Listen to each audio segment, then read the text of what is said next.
Welcome, welcome. I am so excited, feeling totally spoiled with the company that I have today. If you all haven't met me yet, Sarah Noelle, your real estate concierge, doing my best to support lenders and realtors and the clients who love them. And one of my favorite ways is by bringing you amazing resources that come in the form of some amazing people. So when you join, as always, I'm going to add the disclaimer that you don't have to use any of the information that we offer you today. It's incredible. Most of the time when I bring in speakers, we tend to find that we give some amazing ideas. You could literally pass out gold coins and not everybody would take them. It's really an interesting industry to be in, where we are inundated all day long with new ideas, silver bullets, new products, new plans, new platforms to help us do a job that has existed for so long. And so if you're showing up today and you're thinking, hey, my plan is just to show up and leave at the end of this hour and take none of this information with me, I urge you to pick one thing, one takeaway from today. If you implement simply that in your business, you will see the difference. Don't be one of those people that shows up to every Zoom call and reads every book and changes nothing, because I have brought some incredible talent today that I know can change your world in the way that I've seen them change so many others, including mine. Derek Hill, owner of Advantage Mortgage. I'm so excited to steal you for a little bit this morning. How you doing? I'm doing great, Sarah. I'm really happy to be here. So thank you for inviting me. I appreciate it. Fantastic. Yes. I know so many people are so excited about this. We will absolutely be recording this so that we can send it out later to anyone interested. Anne and Rebecca, so excited to have you two on the call with us. So if you have any questions that are coming up, please go ahead and pop them in the chat anytime. But talk to me, Derek. Tell me just a little bit more about what got you passionate about joining us today, and what brought you here. Well, first off, Anne and Rebecca, thanks for being here. Is there any way that you guys can at least be on camera so we can see your smiley faces at all? If not, I can send you guys cameras so that you have those available on my dime. I'm happy to mail them out to you. We're just so used to speaking to black boxes all day long that every once in a while we love to see a person's face too.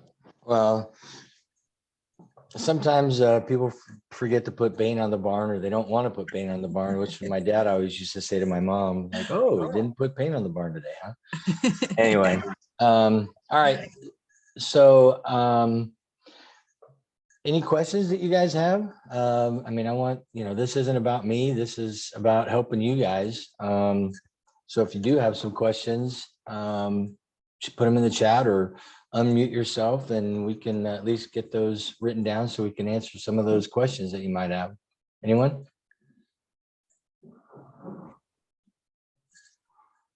Derek's been in this industry a long time. If you think he can't wait you out, you're wrong.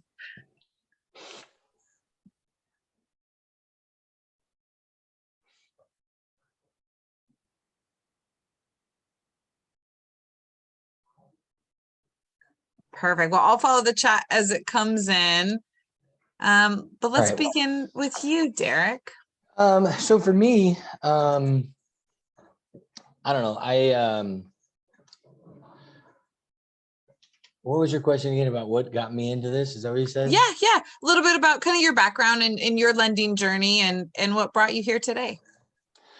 Oh, what got me in the industry was not wanting employees anymore. I owned a business for years and years, and I just was at a point where I was just tired of employees and thought, I'm going to get into an industry where I can do something by myself and not have employees. And unfortunately, after being in the industry for a while, I realized that there was a lot of owners of companies in our industry that promised a lot of things and never delivered on it. And so just kind of got me, and I was like, well, I guess I better do this again, because I know at least I'll do what I say I'm going to do. So that's why I ended up starting my own deal, and I just love it. I absolutely am obsessed with the mortgage industry, and I think it's it's fun. It's exhilarating. It's something new every day. And I just absolutely love it. So, I mean, that's a little bit about me. I mean, I've got, I was, grew up in Canby, Oregon, and then went into the Navy. And that's where I learned a lot about some of the things that we're going to talk about today. But, for me, it's about, really being obsessed and doing what it takes to win. And I love seeing other people win. So yes, that's a little bit about why I'm in this. Awesome. It's really cool to see some of the folks who have grown up under you and some of the folks who have lived a whole lending journey before they found what you offered. And I know that one of the things that seems to make your organization so different from many others is this idea that everyone I talk to within Advantage says, when I came over, I kept waiting for everything that he said to not be true, because everything that everyone had ever told me had not been true, right? And you've been a person who has painted a picture for so many people's lives and then come through for them. And so I think that that's something that just makes you so different. And I know in a lot of ways, it's your sports background, it's, your background as an athlete, that really gives you that edge. And so I'm really curious, that was our tag, right? How are loan officers, are the best acting like athletes, and how are they winning right now?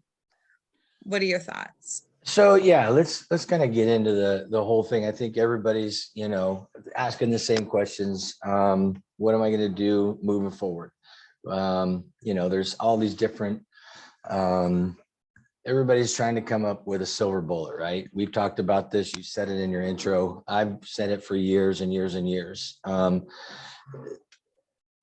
officers that I've seen in the past, they always are looking for one. Oh, what's that product that if I just had a better price jumbo loan, if I just had this, or if I just had that, all of a sudden it would make me successful and I would sell all these loans. The reality is there is no silver bullet in any industry. It doesn't matter what it is. The elite of any industry do one thing: they outwork everybody. That's really it. I mean, if you look at, and I say this to my team a lot, I look at the elite players, the people that do the crazy volume, right? It's easy to look at that and think, oh, they make it look so easy. And just like, pro athletes, whether it's an NBA player, whether it's an NFL player, whether it's a baseball player, those guys all make it look easy. They show up on Sunday. Tom Brady shows up. Everybody knows Tom Brady, right? I mean, I'm assuming. You're probably safe. You're probably safe. He's had a few good years. Yeah. Well, that guy was a 5th round draft pick. He wasn't even picked the 1st round, 5th round. But when he got his chance, he outworked everybody. And again, most people don't realize, because he shows up on Sunday and he just starts throwing touchdown passes and winning left and right. But the reality is that he did all this stuff for years and years and years beforehand, right? He played in high school, worked his butt off in college. But what did he have to do? He had to practice. He had to eat right. He had to lift weights. He had to train his body. He had to watch film. He had to study. He had to be, obsessed with his craft. And most likely, Tom Brady grew up as a kid dreaming of throwing the winning touchdown pass in the Super Bowl, right? Every kid dreams of shooting the 3-point shot with the 3-2-1 buzzer, and they shoot it, and that's what they dream of, right? Yes. That's the spirit behind what these elite players in any industry. And so I get asked a lot, what can I do? Again, there's no silver bullet. And so in my opinion, it's being the best and not having excuses, right? Most of these athletes, they don't have excuses.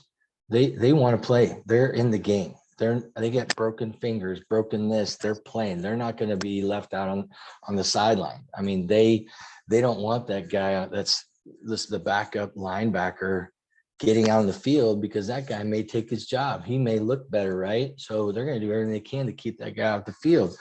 Well, the only way to do that is to outwork them. And reality is right now, if we go to 2020 and 21, if you've been in this business for any length of time, I don't know how long any of these people have been on, but the last 2 years was a layup. None of us deserved it. Zero. Not one person. And yeah, wait a minute. You're saying that the loan officer who got into the business 2 years ago and killed it, it may not just be his natural talent. It may not just be that he's got such a big sphere. Could that be possible? Of course. I'm sorry. Yeah. No, Good. I mean, good to know, right? We have so many loan officers and real estate agents that are in less than 4 years that have no idea what you're talking about. I love that you're going here. Thank you. So, and the funny thing is if you think about it right now, last year, everybody bragged. Everybody. Oh, look at all my numbers. Look at how much I sold this many houses. President's Club, Emerald Club, Diamond Club, whatever the club. Yeah. All the clubs. Well, this year, if you're paying attention, have you seen anybody bragging about numbers? The last 6 months have hurt. Nothing. Zero. Yeah. But the reality is there are still people that are doing crazy business, whether it's in lending or it's in real estate. And why are they still doing that? Because it's not a sprint, it's a marathon. And those people are still doing the things that they've always did, regardless of what the market does. And so it's no excuses, right? And if you want to be the best right now, there's really no other answer other than just outworking somebody. I see a lot of people in my industry talk about, well, I sell service.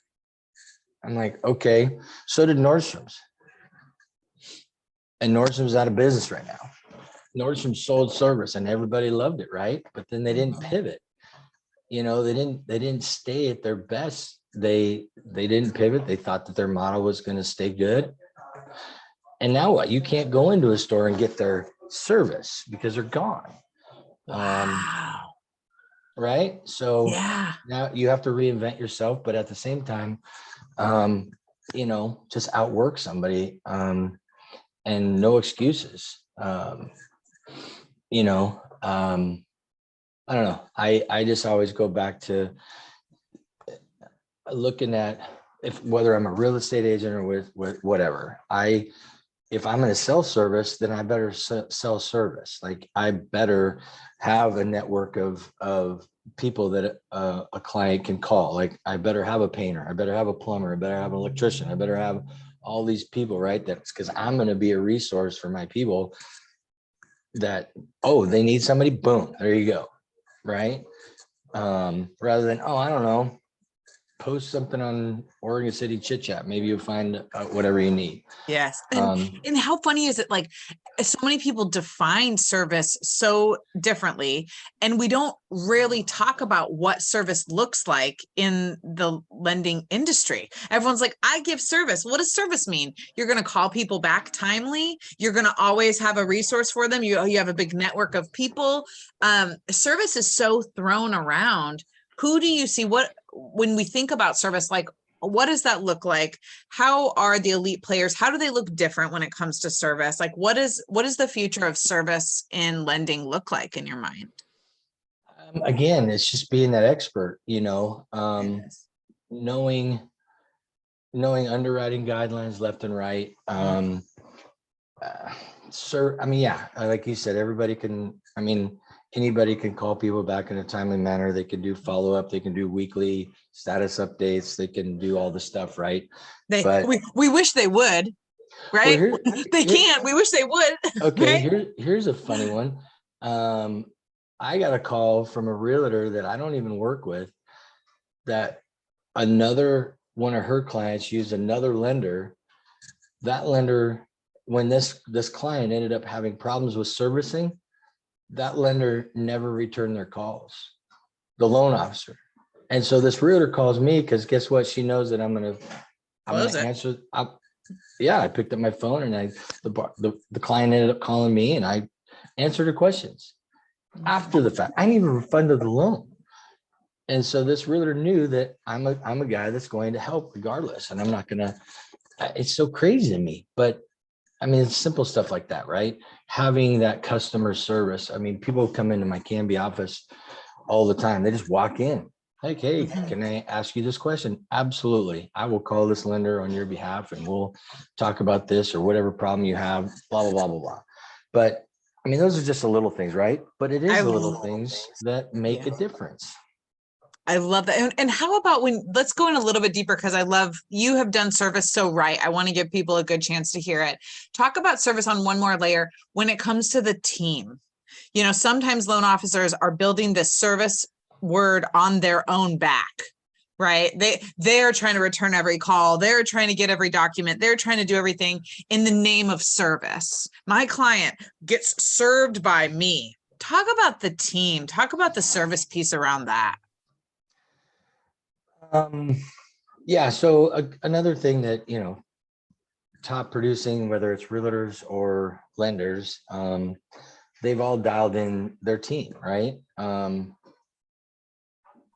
They have figured out who does what when. That's what we say in my team is we all know who does what when, and I train them and I empower them. So I can only do one thing really well.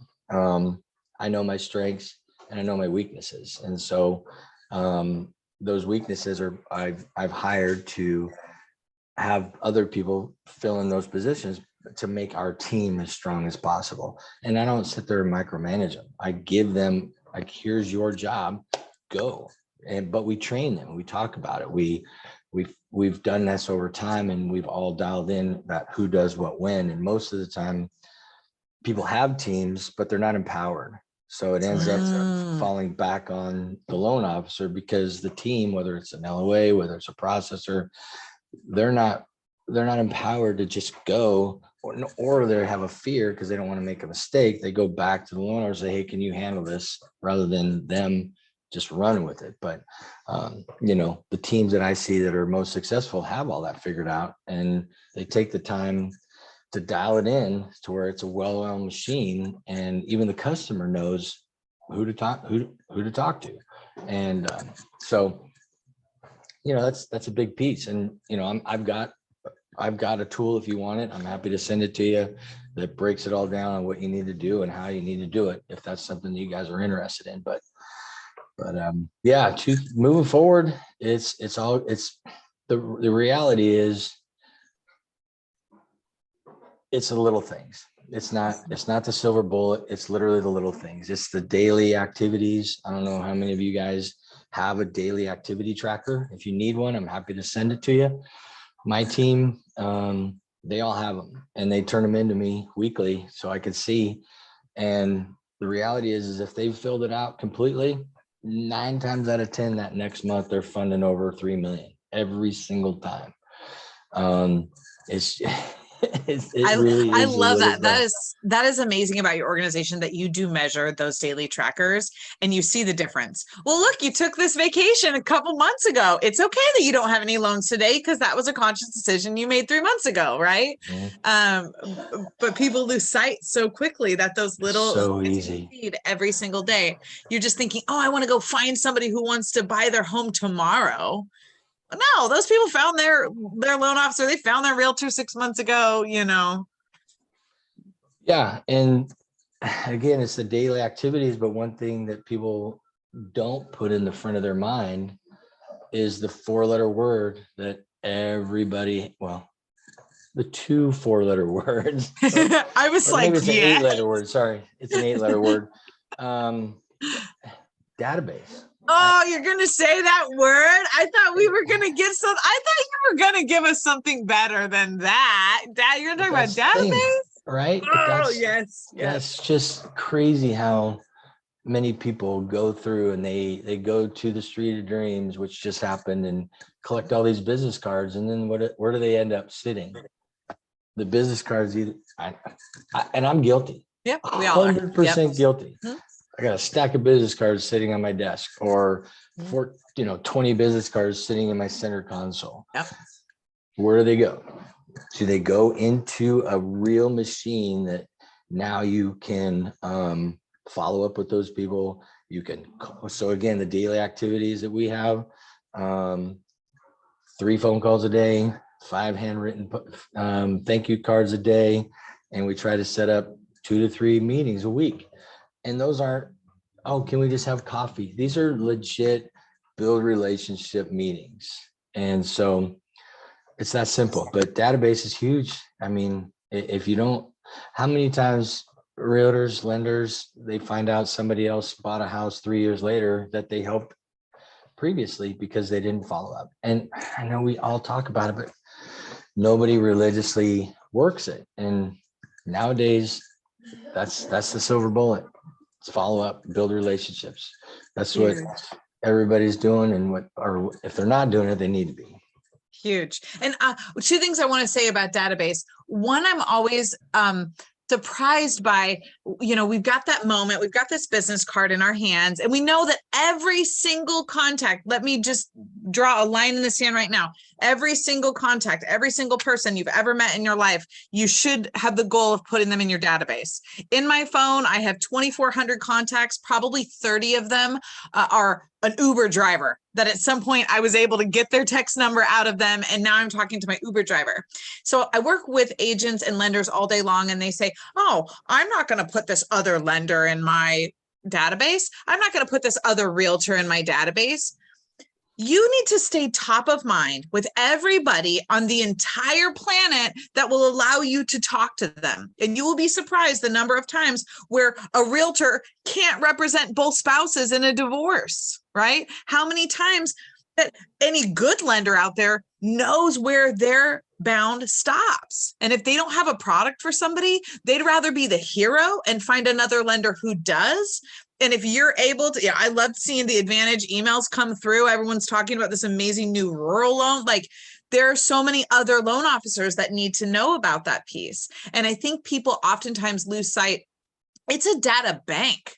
This is your money. You are taking that moment to make a deposit, to invest in these people. And if you can farm them, and you could even just a regular email or a regular text that they get, regular social media check-in or comment or question or whatever, that piece is going to just grow. And they may give you one referral in your lifetime, but how could anyone ever argue that taking 30 seconds to type into your database won't be worth 10 grand in 30 years? I don't know anybody who can take 5 minutes today to make 10 grand down the road.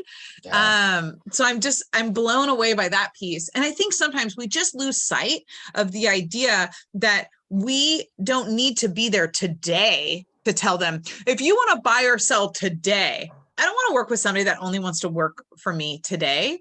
Just like you said, you want to be the person that they call when their gutters start to leak, when they want new carpeting in their house, And I think especially in the lending world, sometimes we put that fun, bubbly relationship piece off on realtors. And we hope that the realtors are going to follow them and the realtors are going to refer them to us. No, everybody who knows you should be calling you to find out who their realtor should be.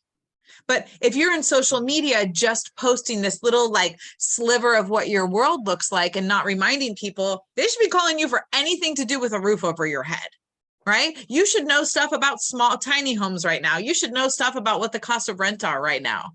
Be that resource. And I think it's the obsession piece that makes you so different. Well, again, you have to ask yourself, are you really obsessed about your industry, or is it just something that you're doing for extra, vacation money or whatever? I love my job, and I love watching people succeed and excel and changing their lives. And so to me, that's fun. The numbers are the numbers, right? Hard work always produces results, and at the end of the day, Nobody can say they can outwork me. And so, and that's the difference between the guys that make it to the NFL. I don't know if you've heard, what did I say earlier? But anyway, I don't know if you Lukewarm know this, water. Yeah. well, yeah, I'm sure most of you have heard that the difference between warm water and boiling water is 1 degree. 1 degree. And that's really the difference between the guys that play college football and the NFL. I mean, there's thousands and thousands of athletes that play college football. I don't know if you've ever seen, there's this, I'd have to look for it, but anyway, it's something like 1 in 4 million that make it to the NFL. It's a crazy number from guys that started at high school. So that's how much better or much more committed that these athletes are that make it to the NBA or make it to the NFL, because they're not going to take no for an answer. They're making it. They're going to, and obviously, some of them are gifted with abilities or height or whatever, but at the end of the day, you can be 7'4", but if you can't shoot a basket, you're still not making it, right? So you still have to train, you still have to do the things, you still have to do the little things to even make it. And that is the silver bullet. It's plain and simple. Outwork the next guy and you will be fine in this market. Genius. Well, I feel like, we've used your 30 minutes very well. But I have to beg to ask, sometimes people don't know even where to begin. They hear you, they've heard what you said today. They want to work hard. They're showing up, they're putting in more hours than the guy next to them. Something's not working. And I usually think that it has to do with mentorship and it has to do with the leadership around you. So what would you say going into this market, what should people be looking for in the organization that they're a part of, in the leadership that they choose right now? What should, if that's where they start looking, is for somebody to put them in the right direction? I know you make your time, sometimes you make your time available. So if anybody is interested in having a conversation with Derek, I'll fight to get you on a schedule. But, where would you direct people to start if they're needing more support right now? Yeah, just ask. I mean, if your organization won't take the time to sit down and really dissect the systems or the processes or what you simply need, I mean, that's where you need to start. I know a lot of people pay for coaching, but I'm not sure how much that coach is really dissecting the whole process. What are you really doing? I like to dig down. I like to, okay, what are your daily activities? What are you doing? Because I know that I can originate a loan in 60 minutes. So I've got 7 other hours of time to do stuff. So it really isn't that difficult. But what is it that you are doing with that time? And so, yeah, that's where I'd start. Brilliant. Well, thank you so much for your time today, Derek. You are just such a charming person. I remember back in the beginning listening to everyone describe you, and I was just like, this guy sounds like the perfect mix between your favorite high school football coach and your favorite youth group leader, and you just do not disappoint. So thank you so much for joining us. Hang out with me, Derek, for a few more minutes. There's a couple of questions in the chat. Anybody wants to chat with us for a few minutes, I'd love to spend some time with you guys. Otherwise, just so grateful for this time together. And I know that I will see you soon, Derek, and everybody hang in there, stay connected, find your people, and work harder than everybody else, as Derek said. All right. See ya. Have a great day.